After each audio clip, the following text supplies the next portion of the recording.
Hello friends, welcome back to our channel. तो इसके अंदर आपका स्वागत है बीए पार्ट थर्ड एग्ज़ाम 2021 के इस सीरीज़ के अंदर, जिसमें हम आज करने वाले हैं बीए जो जियोग्राफी का पेपर है, सेकंड पेपर जो है भारत का भूगोल। ठीक है, तो भारत के भूगोल में बहुत ही महत्वपूर्ण टॉपिक लेने वाले हैं, जो है प्रमुख नदियाँ। ठीक है, पर्वत हमने करवा दिए हैं, वो भी पर्वतों से भी और नदियों से भी प्रश्न, लघुतरात्मक प्रश्न बनता है, 1 या 2 प्रश्न इसमें से ज़रूर आएगा। तो दोस्तों गौर से वीडियो देखिएगा, मैंने आपको इसमें बहुत ही अच्छे से और इमेजेस के साथ समझाने की कोशिश की है। ठीक है, तो भारत की नदियाँ बहुत ही इंपॉर्टेंट टॉपिक है, इसमें से कम आपका 1% तो ज़रूर बनेगा एग्जाम के अंदर, और ये लिख के ले लीजिए। ठीक है, तो इसकी आप पीडीएफ वगैरह टेलीग्राम से या फिर हमारी वेबसाइट से डाउनलोड कर सकते हैं, लिंक आपको डिस्क्रिप्शन में मिल जाएगा।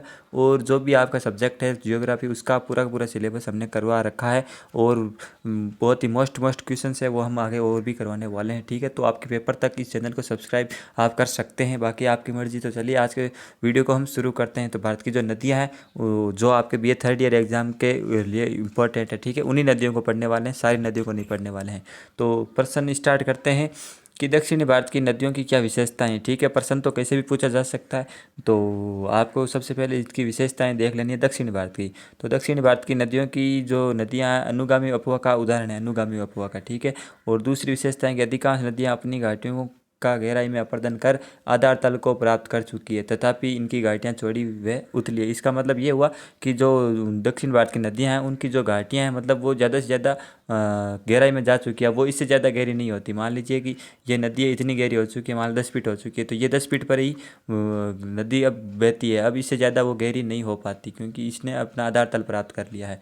और अगली विशेषता, यहाँ वृक्षाकार तथा अरीय अपुआ अधिक पाया जाता है। वृक्षाकार और अरीय अपुआ यानी कि वृक्ष की तरह ये नदियाँ बहती है। और अगली विशेषता है, दक्षिणी भारत की नदियाँ उत्तरी भारत की नदियों की तुलना में काफ़ी छोटी है। यानी जो उत्तरी भारत की लंबी नदियाँ आप देखते हैं, वो बहुत ज़्यादा लंबी लंबी नदियाँ चलती है, जहाँ से हिमालय से ऐसे निकलती है, यूपी बिहार एमपी इस तरह से यहाँ से जाती है। मगर जो दक्षिणी भारत की नदियाँ हैं वो बहुत ही छोटी है। ठीक है, इस तरह आप देख सकते हैं, यहाँ पे इमेज मैंने आपको साथ में इसलिए लगा रखी है।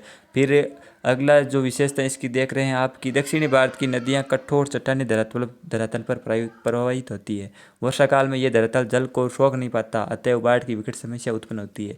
तो वैसे तो उत्तरी भारत में भी बाढ़ आता है दोस्तों, मगर दक्षिण भारत में जो है बाढ़ की संभावना ज़्यादा ही रहती है, क्योंकि यहाँ पे जो है मैदानी भाग है, पथरीला भाग है। तो इसलिए जब भी जो ये पानी है वो सोख नहीं पाती है नदियों का, और बरसात के टाइम पर यहाँ पे बाढ़ आ जाती है। ये दक्षिण भारत की नदियों की 5 विशेषताएं आपने देख ली। अब हम एक एक नदी को बारी वाइज पढ़ते हैं, एक एक करके। तो सबसे पहले हम देखते हैं सिंधु नदी। ठीक है, तो सिंधु नदी, आपने सिंधु नदी घाटी सिंधु घाटी सभ्यता का भी नाम सुना होगा, जो इसी से संबंधित। ठीक है, तो सिंधु नदी देखिए, सिंधु का अर्थ है सागर।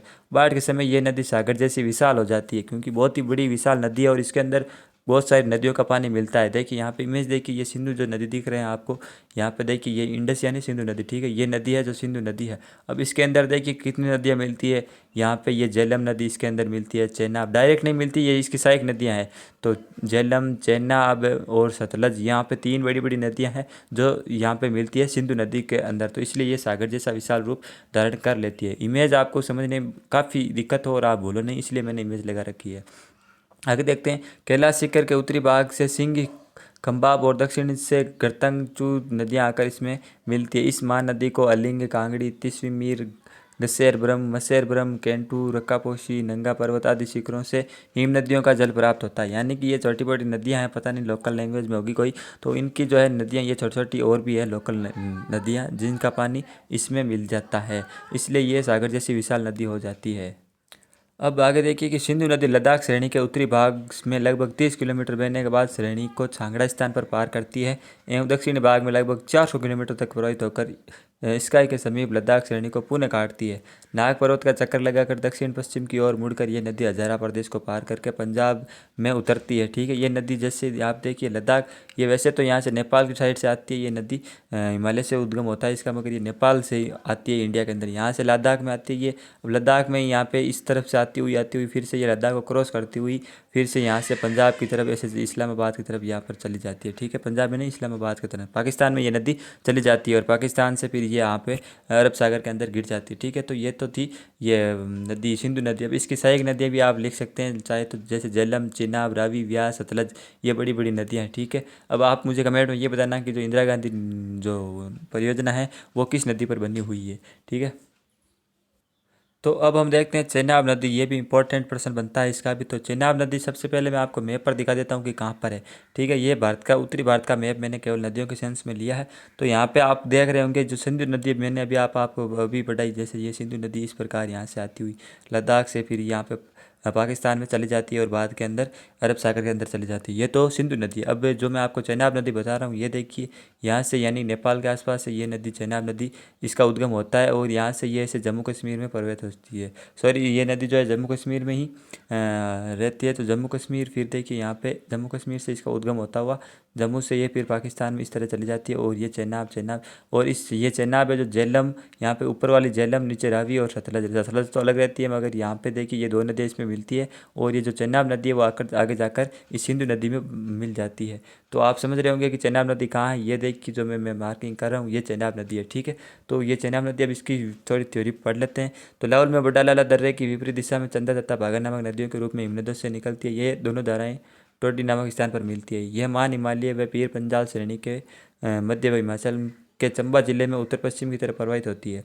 किश्तवाड़ पर एक विकट मोड़ बनाते हुए एक संकीर्ण घाटी के रूप में पीर पंजाल श्रेणी को पार पाकिस्तान में प्रविष्ट करती है। भारत में इसकी लंबाई 1180 किलोमीटर व पहुँच 26,475 किलोमीटर है। तो ये थ्योरी है जो दोस्तों पढ़ने में भी और समझने में बहुत ज़्यादा दिक्कत करता है, समझ में भी नहीं आ रहा होगा आपको अगर मैं बता रहा हूँ। तो इसलिए आपको जो ये प्रश्न आ जाए कि चेनाब नदी पर कुछ टिप्पणी लिखिए, तो आपको इतनी जो ये बकवास बातें यहाँ पे लिखी गई है मैंने, वो आपको नहीं लिखनी। आपको ऐसा लिखना है कि ये इसकी जो मैं आपको दिखा रहा हूँ कि भाई जम्मू कश्मीर से इसका उद्गम होता है, फिर ये जम्मू कश्मीर में यहाँ से क्रॉस करती है पाकिस्तान में प्रवेश करती है, इसकी सहायक नदी झेलम है और रावी भी इसमें अंदर मिल जाती है पाकिस्तान के अंदर, और अंत में जाकर ये सिंधु में मिल जाती है और सिंधु नदी फिर यहाँ पे चली जाती है बंगाल की अरब सागर में। ठीक है, तो इस प्रकार आपको लिख देना है। ये देखिए यहाँ पे जो थ्योरी लिख रखी है बहुत ही ज़्यादा मतलब हाई लेवल की है, पढ़ने में भी दिक्कत होती है। अगली जो नदी हम देखते हैं सतलज नदी, ये भी इंपॉर्टेंट नदी है, बहुत ज़्यादा इंपॉर्टेंट नदी है।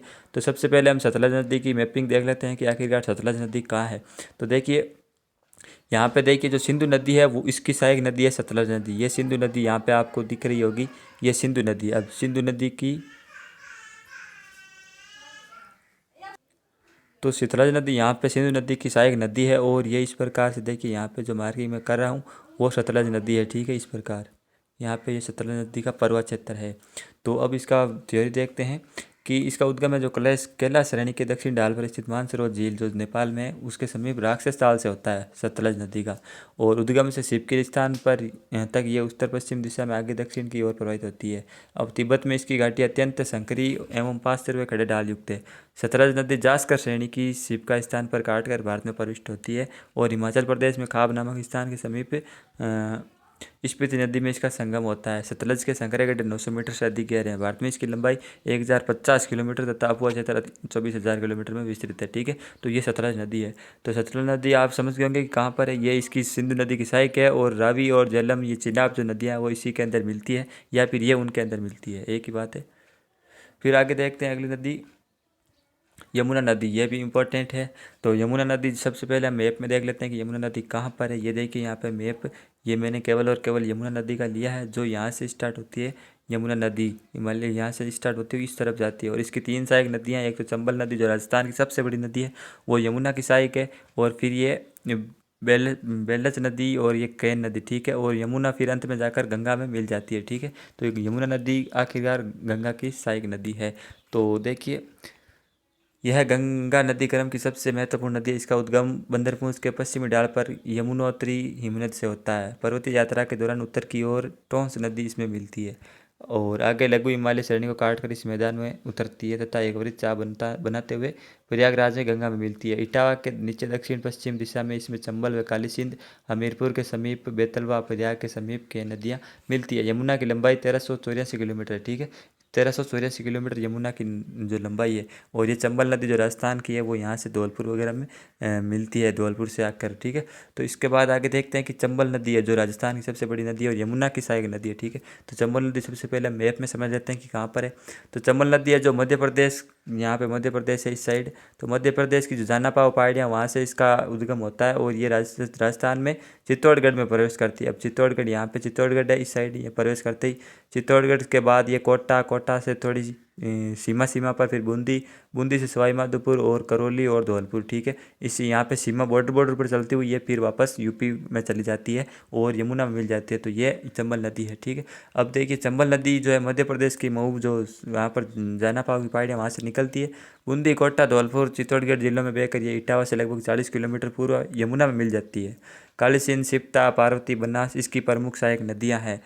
काली सिंध यहाँ पे देखिए राजस्थान में जो नदियाँ बहती है काली सिंध वगैरह वो इसकी सहायक नदियाँ हैं। इसके द्वारा अपर्दन वे से गहरे खड्डे वे बीड़ उत्पन्न हुए हैं। बीड़ यानी कि जो नदियाँ चलती है तो मार्ग में जो खड्डे उत्पन्न हो जाते हैं पानी के बहाव से, तो वो उसको बीड़ कहते हैं राजस्थान में, ठीक है। जो लंबे अरसे तक डाकुओं के शरणस्थल रहे, तो जो खड्डे थे उसमें डाकू रहते थे पहले, ठीक है। अब साफ कर दिए गए हैं पुलिस के द्वारा। चंबल की कुल लंबाई 965 किलोमीटर है, राजस्थान में इसकी लंबाई 135 किलोमीटर है, ठीक है। ध्यान रखिएगा राजस्थान की। और चंबल की देखिए ये सहायक नदी है, यहाँ पे इसको कहते हैं चंबल के उपनाम चंबलवती, कामधेनु, नित्यवाही नदी, राजस्थान की कामधेनु कहते हैं इसको, ठीक है। अगली नदी देखते हैं दामोदर नदी। तो दामोदर नदी मैप के अंदर आपको दिख रही होगी, दामोदर नदी देखिए इसके अंदर कहाँ गई दामोदर, दामोदर, दामोदर, हाँ तो ये रही दामोदर नदी। देखिए यहाँ पे ये जो है बंगाल खाड़ी में मिलती है दामोदर नदी, ठीक है। इस तरफ से ये झारखंड की नदी है, ठीक है, झारखंड से इसका उद्गम होता है। तो दामोदर नदी का उद्गम छोटानागपुर के पठार पर टोरे नामक स्थान से इसकी इस प्रमुख सहायक नदियाँ गड्डी, कोनार, जमुनिया, बराकार आती है। तो बराकार में संगम के बाद दामोदर एक विशाल नदी बन जाती है तथा 430 किलोमीटर बहने के बाद यह हुगली से मिलती है, हुगली नदी में मिलती है। बहुउद्देशीय योजनाओं में बांधों के निर्माण से पूर्व ये नदी वर्षा काल में भयंकर विनाश करती थी। अब तो बांध बन गया इसलिए खतरा कम हो गया, अतः इसे बंगाल का शोक कहा जाता था। किसको? दामोदर नदी को, यानी वर्षा काल में बाढ़ आ जाती थी इस नदी में, इसलिए बंगाल का शोक इस नदी को कहते थे। अगली नदी है महानदी। तो महानदी मैप के अंदर देख लीजिए दक्षिण भारत की ये नदी है, सॉरी ये पश्चिमी पूर्वी भारत की नदी है। तो यहाँ पे देखिए इस तरफ ये बहुत ही बड़ी नदी है महानदी, इस तरफ से ऐसे ऐसे करती हुई। तो ये उड़ीसा के अंदर भुवनेश्वर, यहाँ पे देखिए इस तरह से ये इसका रास्ता है, मैप में आप देख रहे होंगे। तो ये महानदी मध्य प्रदेश के रायपुर जिले में सीवा के समीप निकलती है। ये आरंभ में दक्षिण पश्चिम शिवनाथ से मिलकर पूर्व तथा अंत में दक्षिण पूर्व दिशा में भावित होती है। इसकी कुल लंबाई 985 किलोमीटर है तथा अफवाह इतना है ये मध्य प्रदेश आंध्र प्रदेश का जल लेकर उड़ीसा से उर्वर डेल्टा बनाती है और डेल्टा के समीप इसमें बाईं ओर से ब्राह्मणी तथा आगे चलकर वैतरणी नदी मिलती है। बहुउद्देशीय योजनाओं में बांध निर्माण के पूर्व ये नदी द्वारा उड़ीसा में अत्यधिक विनाश करती थी, अतः ये उड़ीसा का शोक कहलाती थी। वो तो बंगाल का शोक कहलाती थी ये वाली नदी दामोदर, और ये जो है उड़ीसा का शोक कहलाती थी। कौन सी नदी? महानदी, ठीक है। अगली नदी देखते हैं सोन नदी, जिसको ऐसा कहते हैं कि ये सोने वाली नदी है, इसके अंदर सोना पाया जाता है, ठीक है। इसको मैप में समझ लेते हैं। तो ये देखिए ये है सोन नदी, बिहार के अंदर ये प्रवाहित होती है, बिहार, यूपी, बिहार, ठीक है। यहाँ से ये नदी सोन नदी, तो ये नदी है सोन नदी। इसकी थ्योरी देख लेते हैं, एक मिनट। तो सोन नदी संस्कृत साहित्य में स्वर्ण नदी के नाम से विख्यात है। इसका उद्गम अमरकंटक पहाड़ियों से है। विंध्य श्रेणियों को पार करते समय यह मार्ग में अनेक प्रपात बनाती है। बनास, गोपद, रियंद, कुंदड़ आदि इसकी सहायक नदियाँ हैं। बिहार के मैदानी भाग में सोन नदी घाटी 5 किलोमीटर से अधिक चौड़ी है। वर्षा काल में यह विकराल रूप धारण कर लेती है सोन नदी, ठीक है। और 1000 वर्ष पूर्व यह पटना के नीचे गंगा में मिलती थी, किंतु अब यह क्रम से उत्तर पश्चिम की तरफ खिसकती जा रही है। यह 780 किलोमीटर लंबी है तथा इसका अपुआ क्षेत्र 17,900 वर्ग किलोमीटर है, ठीक है। बहुत ही बड़ी नदी है वैसे तो पश्चिमी भारत की, ठीक है, पूर्वी भारत की। फिर अगली नदी देखते हैं गोदावरी नदी। तो गोदावरी नदी देखिए यहाँ पे ये नदी है गोदावरी नदी, जो है महाराष्ट्र के नासिक से निकलती है। यहाँ पे नासिक है तो ये महाराष्ट्र और तेलंगाना आंध्र प्रदेश में जाती हुई इसमें मिल जाती है बंगाल की खाड़ी के अंदर। तो ये सबसे बड़ी और पवित्र नदी है दक्षिण भारत की। कौन सी नदी? गोदावरी। ये महाराष्ट्र में नासिक से इसकी निकलती है और ये इसकी सहायक नदियाँ हैं। और फिर क्या है, 32 किलोमीटर आंध्रा में चलती है ये। अगली नदी है गंडक नदी। तो गंडक नदी यहाँ पे मैप में आप देख रहे होंगे, ये नेपाल से इस तरफ से चलती हुई फिर ये यहाँ पे इस गंगा नदी के अंदर मिल जाती है, ठीक है। तो ये आप कह सकते हैं कि ये गंगा नदी की सहायक नदी है। ये नेपाल में शालिग्रामी तथा मैदान में नारायणी कहलाती है। गोल व चिकने शालिग्रामी पत्थर बहा कर लाने के कारण इसको विशेष नाम दिया गया है गंडक नदी। इसकी 2 मुख्य सहायक नदियाँ पश्चिम में काली व पूर्व में त्रिशूल गंगा है। शिवालिक श्रेणी को ये त्रिवेणी स्थान पर पार करती है। पटना के समीप ये गंगा पर मिलती है। ये नदी 425 किलोमीटर लंबी है, ठीक है। कौन सी नदी? गंडक नदी। और इसका मैप में आप देख चुके होंगे, ये इसकी सहायक नदी है। फिर यहाँ पे देखिए एक वर्षन और छूट गया, नदियाँ अपनी कंप्लीट हो गई है।